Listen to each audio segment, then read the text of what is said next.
Hello. So in this video, we're going to talk about The Wild Colonial Boy, which is an 1881 Australian folk ballad about a bushranger named Jack Doolan.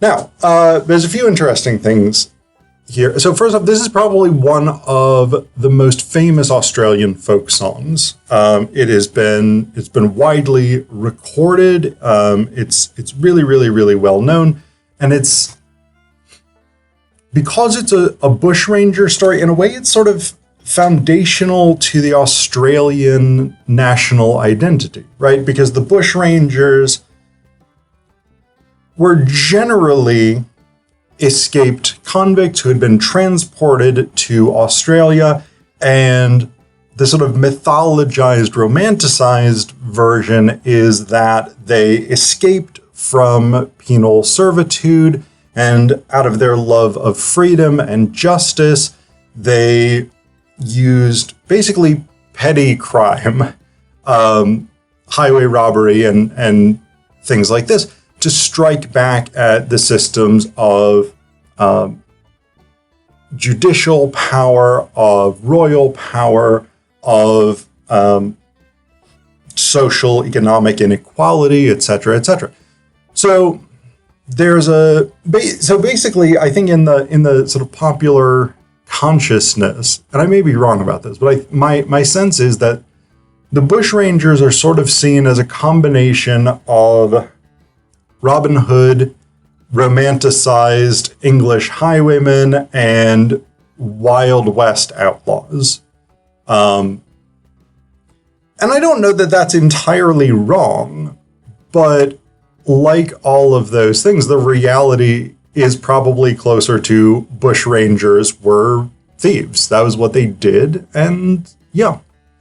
But the other interesting thing about this, so it plays a really important part in sort of shaping Australia's national identity. This sort of love of freedom, love of social justice, economic justice, anti-authoritarianism, and the sort of rugged frontier individualism that you so often see in sort of frontier type societies in some way on the fringes of a sort of larger metropolitan culture, whether that's Australia, New Zealand, the United States and Canada, whatever it is. It's also an interesting song because it is a folk ballad, and by their very nature, folk ballads show up in a lot of different forms. So the version that I'm reading, and I'm reading this out of the literature of Australia. So this was published in Colonial Songster in 1881. This is almost certainly not the first version of this song, and I've heard different versions of it. I know in the version recorded by the Dubliners, there are some different lyrics in a few places. I don't think they use the name Jack Doolan. I think they use the last name Duggan. So that's a slight difference. And to a certain extent, that doesn't make that much of a difference, since the editors of this anthology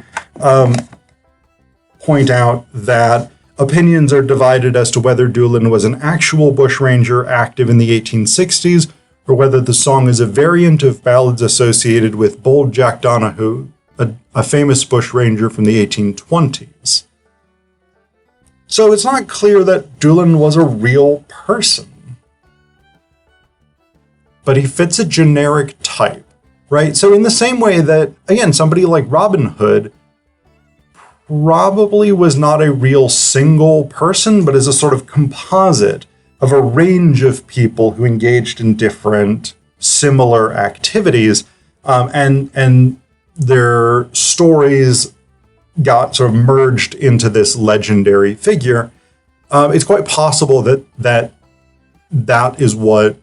the truth behind Jack Doolan. It's also quite possible that he was a real person in the way that, say, a Jesse James or a Billy the Kid was a real person, even if a mythology grew up around that real person who did have real exploits and adventures and commit real crimes, etc., etc. So, one of the other lines that the Dubliners changed that I think is very interesting, the second line of the ballad is, "Of poor but honest parents, he was born in Castlemaine." The Dubliners changed that to, "He was born and raised in Ireland in a place called Castlemaine." And there's a Castlemaine in Victoria in Australia, and there's a Castlemaine in County Kerry, Ireland. So it does work out.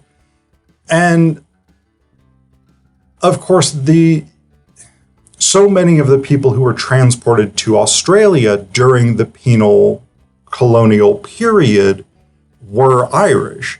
And Doolin is an Irish last name. We have a number of other named characters in this ballad, and a disproportionate number of the last names are Irish. 60%. So Jack Doolin, Irish name. Judge McAvoy, Irish name. Trooper Kelly, an Irish name. The other two, Davis and Fitzroy, who are also troopers. Davis is an English or a Welsh name, and a lot of Welsh people were transported as well. And then Fitzroy is an Anglo-Norman name, going back to the Norman French. Fitz on the beginning was a Norman thing. So we definitely have this really, really interesting, but it's also worth noting that a lot of Anglo-Normans also went to Ireland and often became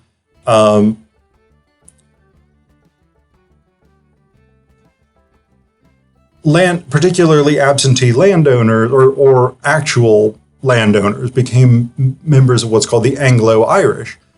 So, I mean, a name like Fitzroy or Davis doesn't exclude them having connections to Ireland anyway. But I think that's really, really interesting because the sort of disproportionate representation of Irish names in the ballad suggests the tendency to transport Irish and Scottish, especially, people from the British Isles to penal colonies like Australia. So I think that's really, really important. Now, in this version, the 1881 version from the Colonial Songster, there's no indication that Doolin was born in Ireland and came to Australia either of his own free will or transported.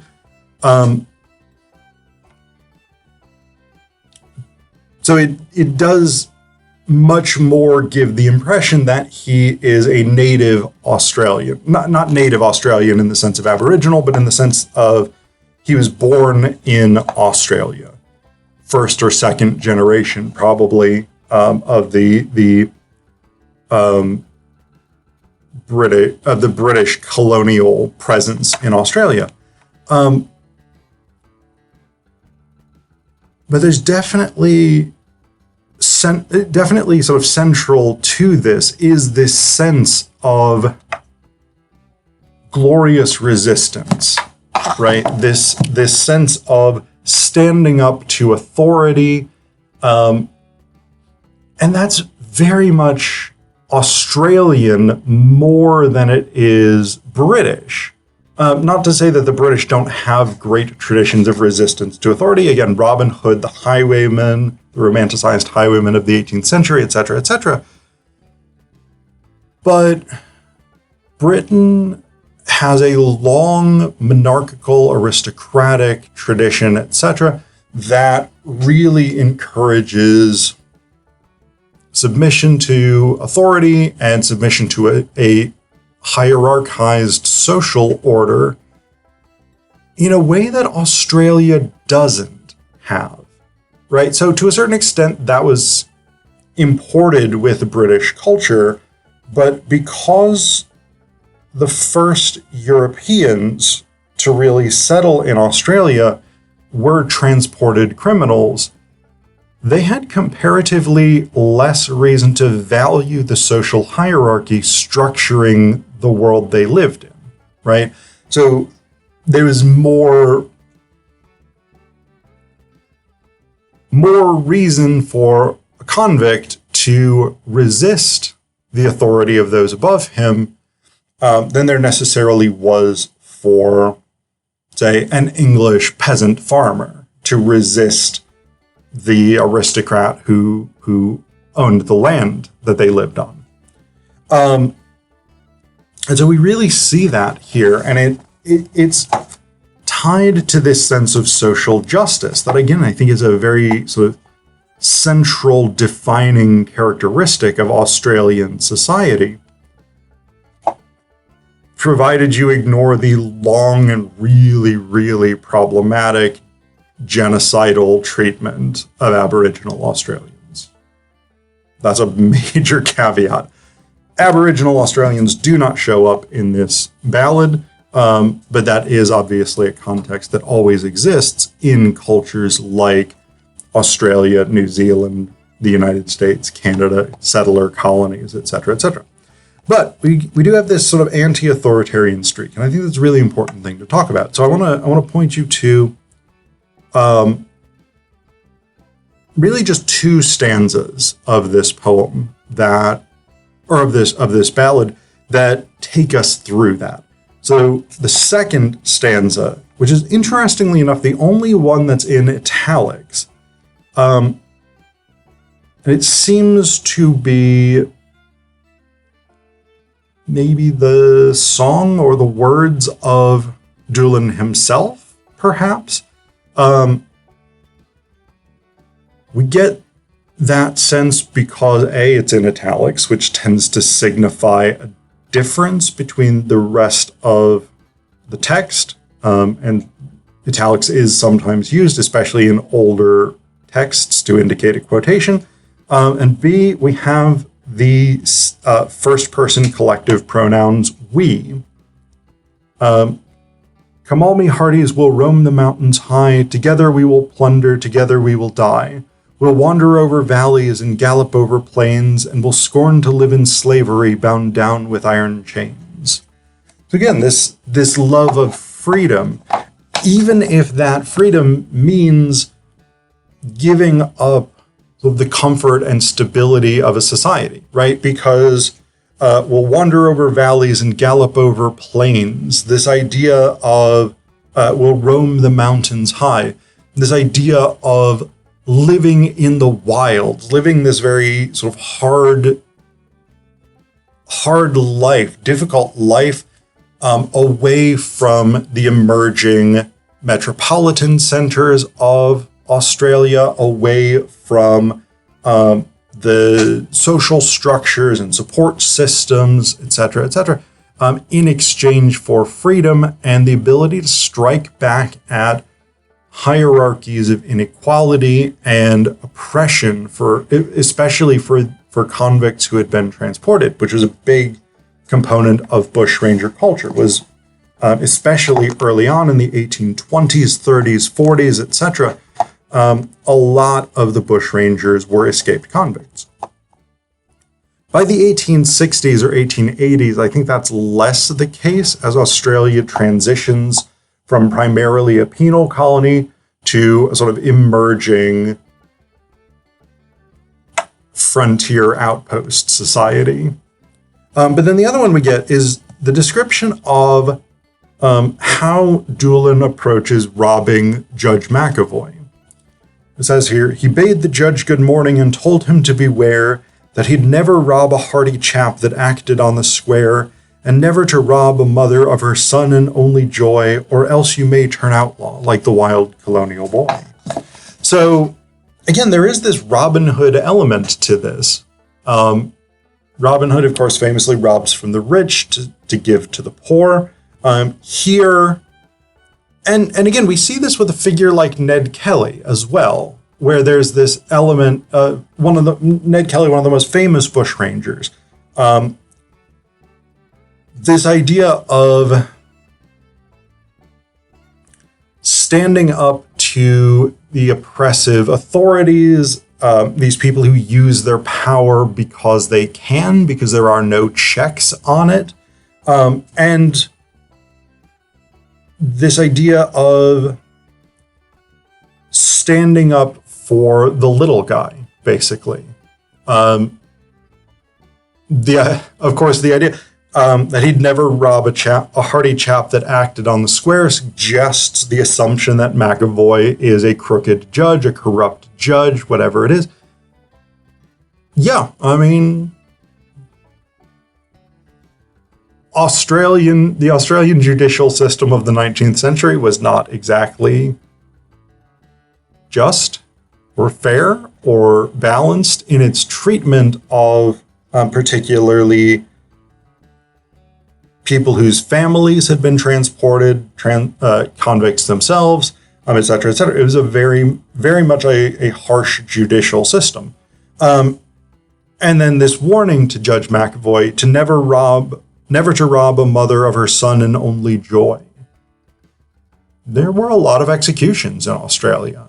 And even if someone was not executed, being convicted, being sentenced to harsh labor, penal servitude, transportation to Van Diemen's Land, which is now Tasmania, et cetera, all of these things separated families. They broke up households. They divided loved ones in the same way, of course, that the contemporary carceral system continues to do.